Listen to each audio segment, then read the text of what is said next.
mulai. Cek dulu.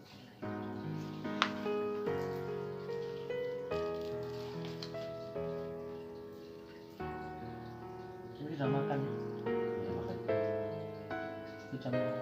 Tapi meskipun nggak banyak, nggak apa-apa. Nggak apa-apa. Tadi pas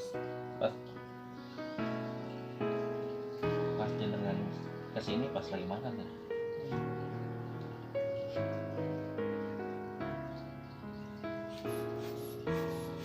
Kalau bedanya bekam sama fast food apa?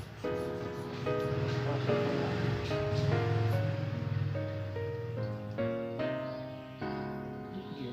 Iya. Tegang rasanya. 160 per 100.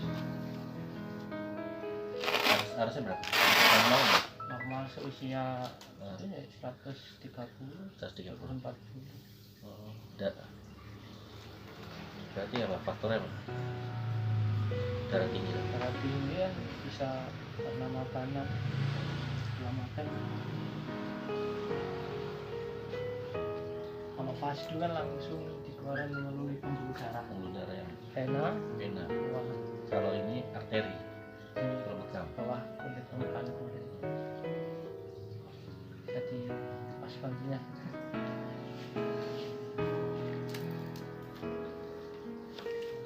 Langsung nih. Langsung.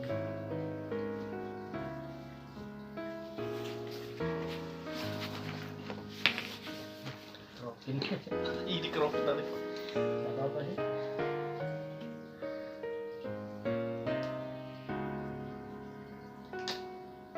Memang idealnya untuk bekam pijat dulu ya, untuk melenturkan saraf-saraf. Banyak yang bilang kan habis bekam sakit semua karena sama terapisnya mungkin nggak diberi stimulus dulu atau general treatment, pemanasan lah. Kayak ibarat orang olahraga ya, harus Olahraga langsung dibekam, sakit semua habis bekam. oh iya faktor. Kalau di standar PBI ini kebutuhan bekam itu setidaknya ada dulu dikasih pemanasan dulu biar nggak kaget sarafnya. Iya pernah, saya juga pernah bekam tuh langsung aja ada DVD-nya, deteksi aja enggak. Sebenarnya kalau sebelum bekam, kalau terapisnya pernah ikut pelatihan, ditanya dulu diagnosa lah kalau di dokter itu sudah makan apa belum, Oh gitu. tidurnya cukup apa enggak, tekanan darahnya normal atau tidak.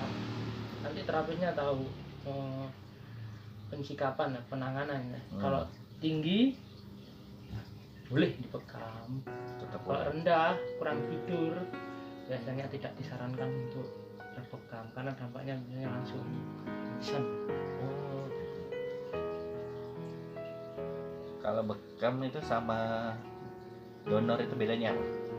Kalau donor kan banyak, kisaran yang diambil 200 cc, 200 mili, CC. 200 cc itu langsung ke vena, tapi kan bawah permukaan kulit dan darah kotor baik semua keluar. Tapi kalau yang bekam ini seperti ada saringan ya, yang keluar tuh darah kotor. Ini pasti yang kotor yang keluar ya.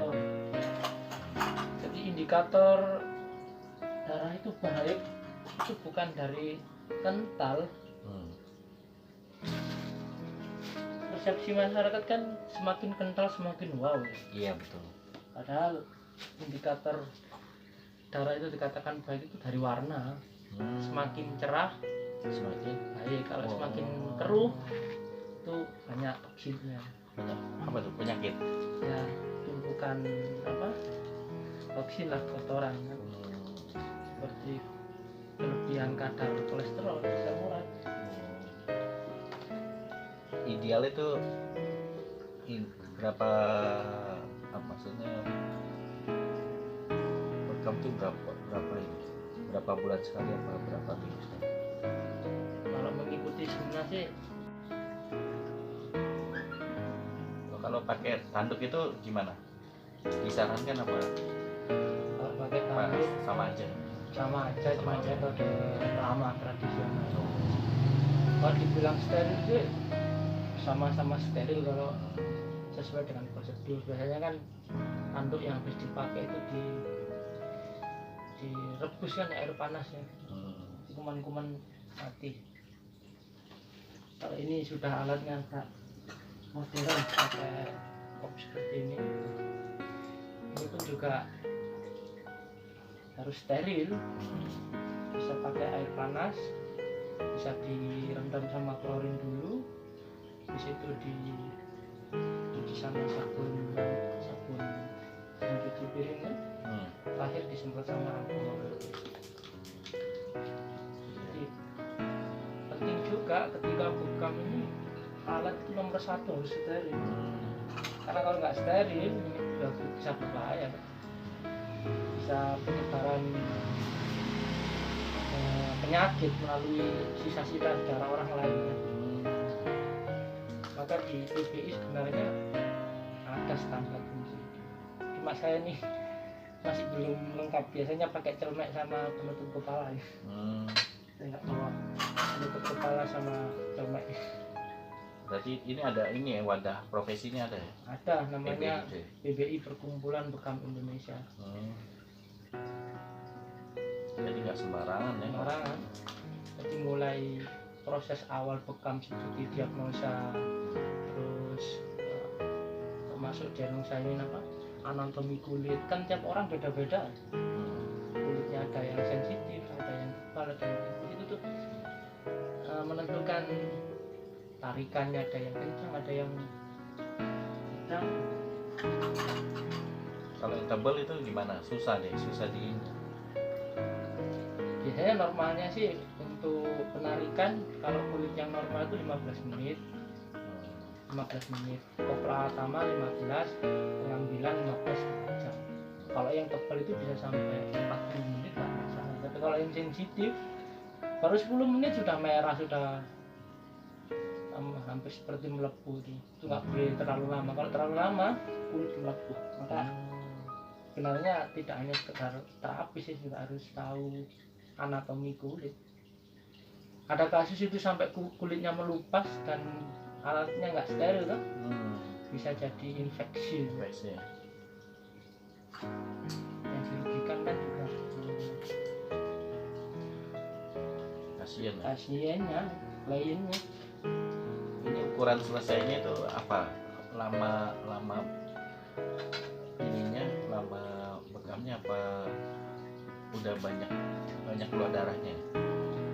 Kalau masalah banyak sedikitnya dalam bekam itu tidak menjadi patokan, karena cuaca atau iklim itu bisa mempengaruhi. Kalau biasanya hawa dingin, biasanya keluarnya juga dikit.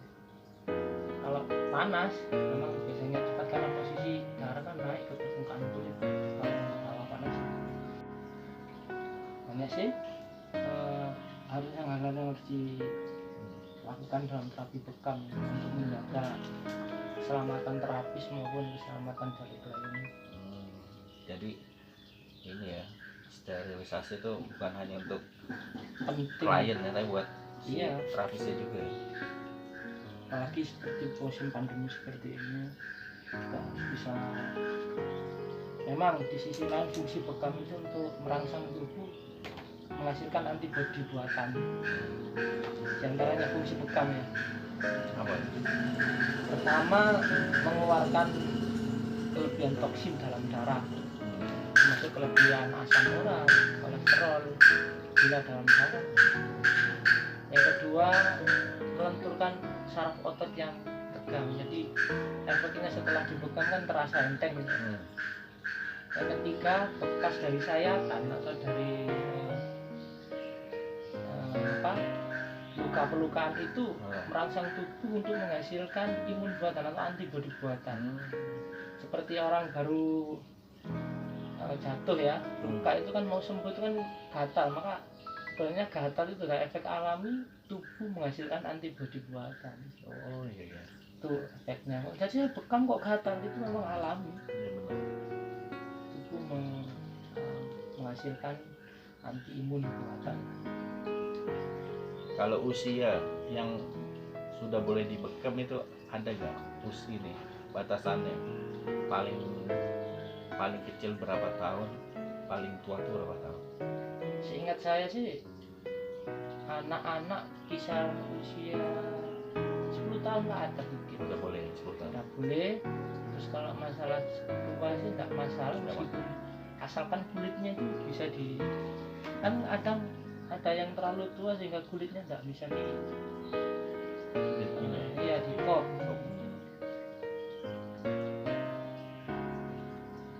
Kalau orang yang positif HIV/AIDS tuh boleh gak? Boleh, tapi alatnya tetap boleh? sendiri. Oh. Alatnya beli sendiri, nggak boleh campur sama orang lain. Karena yang diserang kan imun, jadi jaga-jaga dulu waktu latihan untuk kasus HIV/AIDS disarankan untuk beli alatnya sendiri. Dari si ini Ya, si kliennya, si pasien. terus ada lagi mitos tentang bekam itu nagihi gitu ya.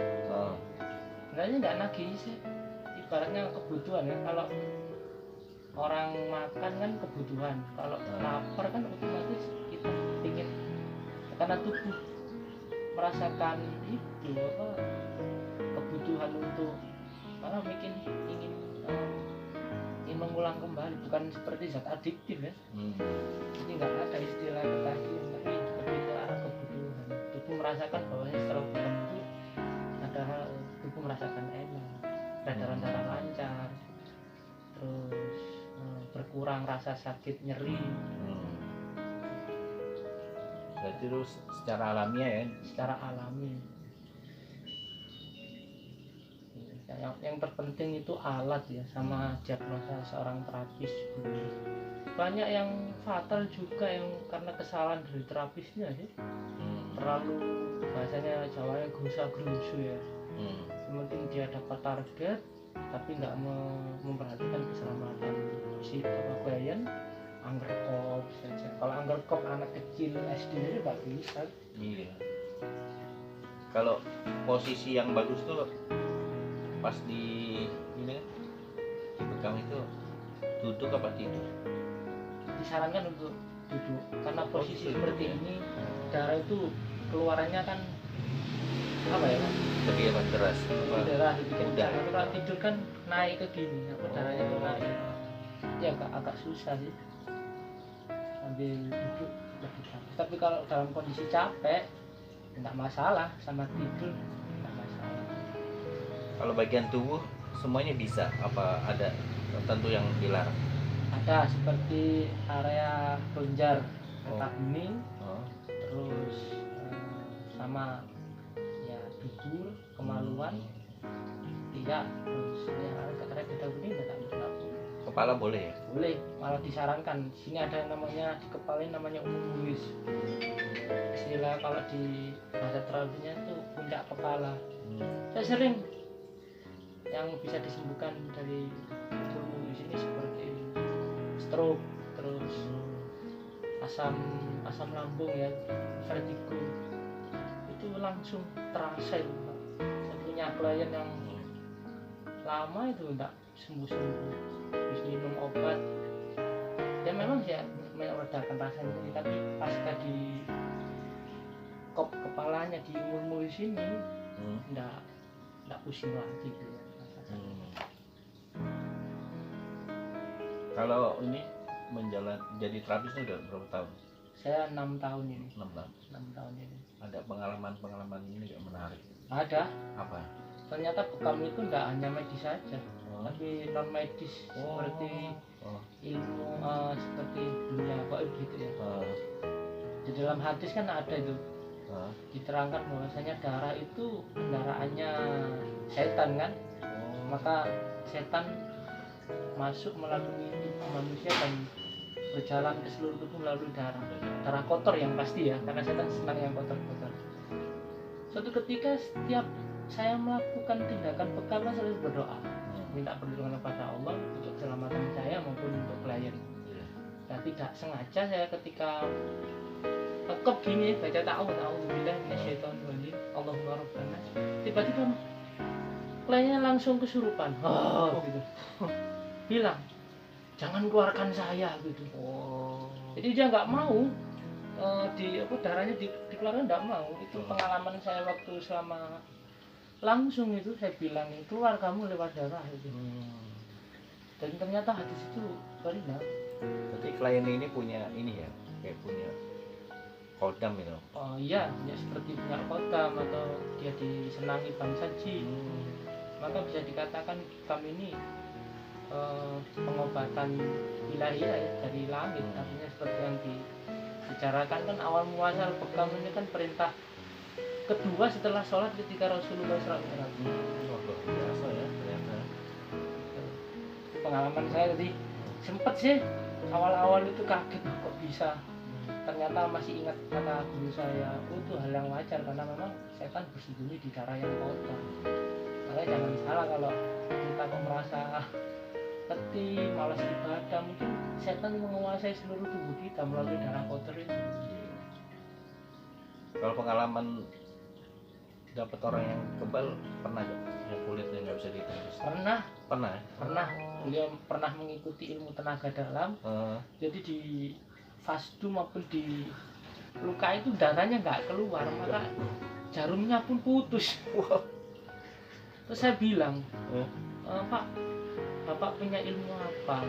Ternyata dulu waktu mudanya sedang tenaga dalam gitu ya. Jadi ditusuk jarum itu tidak keluar sampai jarumnya memang putus ini. Terus saya minta direlakan ya Pak ya. Saya rupiah ya ini. Jadi 2 kali ditusuk itu tidak keluar. Waktu tusukan yang ketiga baca ayat kursi kalau nggak salah keluar darahnya. Saya geleng-geleng. Ini nggak masuk akal. Orang sakit.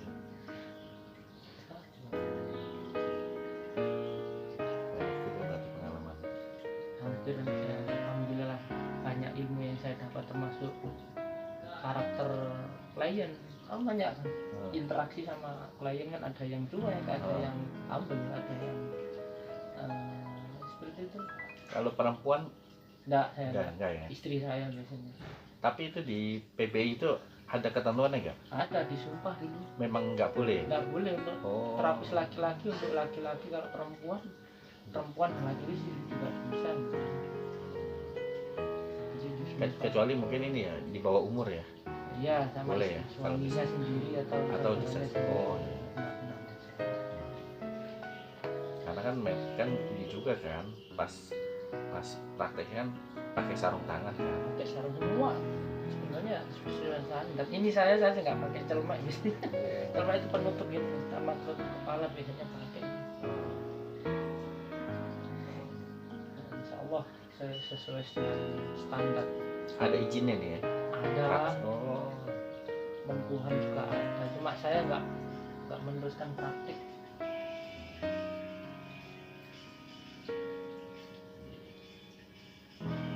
Mau buka klinik harus ada STTP, surat tanda pengobat tradisional dari Kementerian Kesehatan. Tapi syaratnya harus lengkap. Tempatnya terutama tempat prakteknya itu seperti buka praktek dokter. Itu izinnya ke Dinkes. Oh, Dinkes ya, tetap Dinkes ya.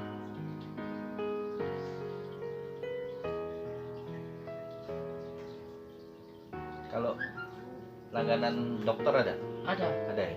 Saya punya langganan dokter ada, mayor ada, guru dari kalangan guru, terus pegawai BUMN. Asik kok, tidak hanya sekedar bukan, tapi di situ banyak bagi.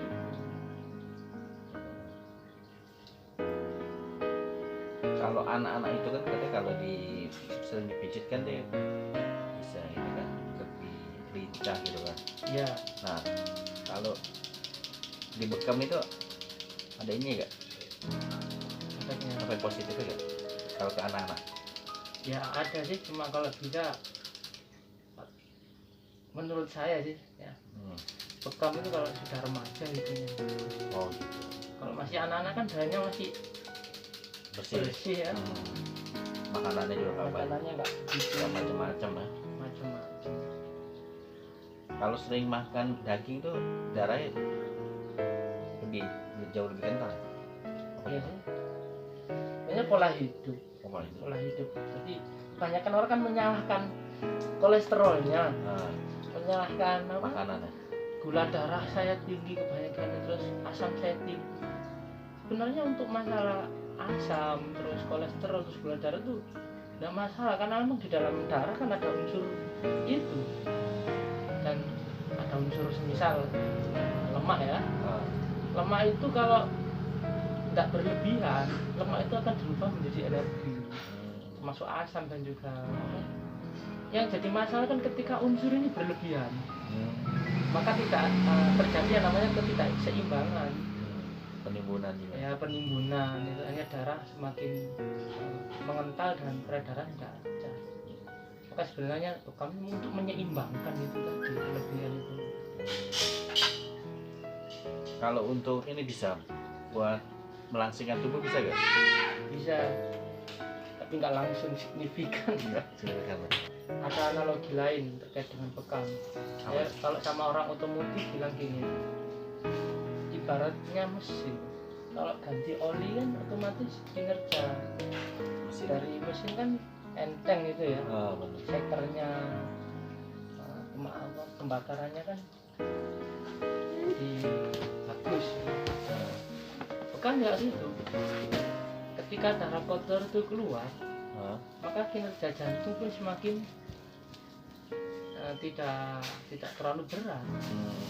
Maka fungsi bekam salah satunya yaitu mencegah penyakit seperti jantung koroner, hipertensi maupun stroke ya. Meringankan kerja jantung ya. Iya betul. Tuh, Ra. Makanya bekam biar kita tuh sehat. Iya.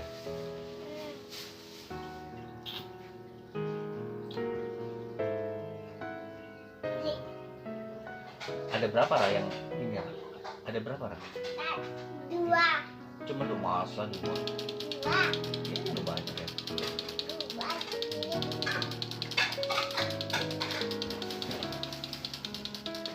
Banyak.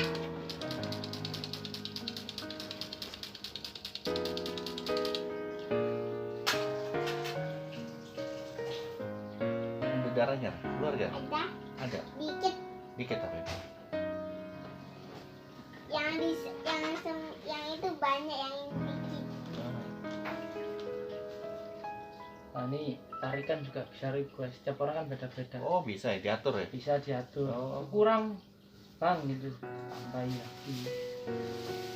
Kalau standarnya sih 2,5 sampai 3 tarikan. Kalau kebanyakan suka malah sakit semua. Ini setelah dibekam ini normal lagi dia berapa hari? Kan darahnya kan keluar nih. Ya. Nah, darahnya kembali lagi berapa hari?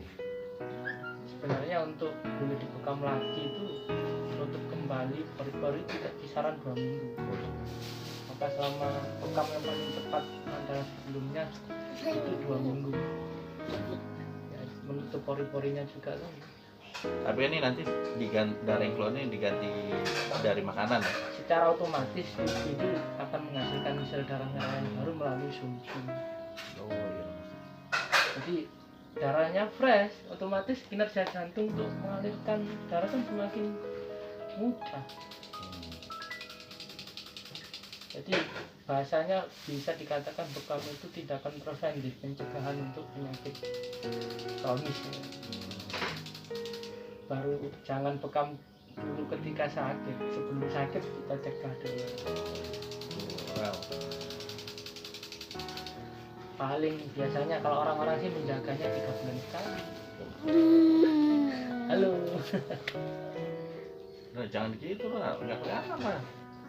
Nah, nggak kelihatan deh.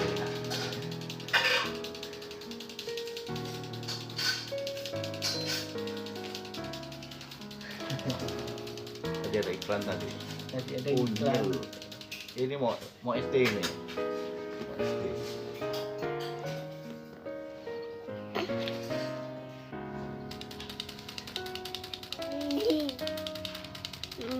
Jangan, jangan. Nah, nanti tak. bilang mami loh. Kalau enggak kamu nanti dibekam loh. Oh, dibekam ya? Hah?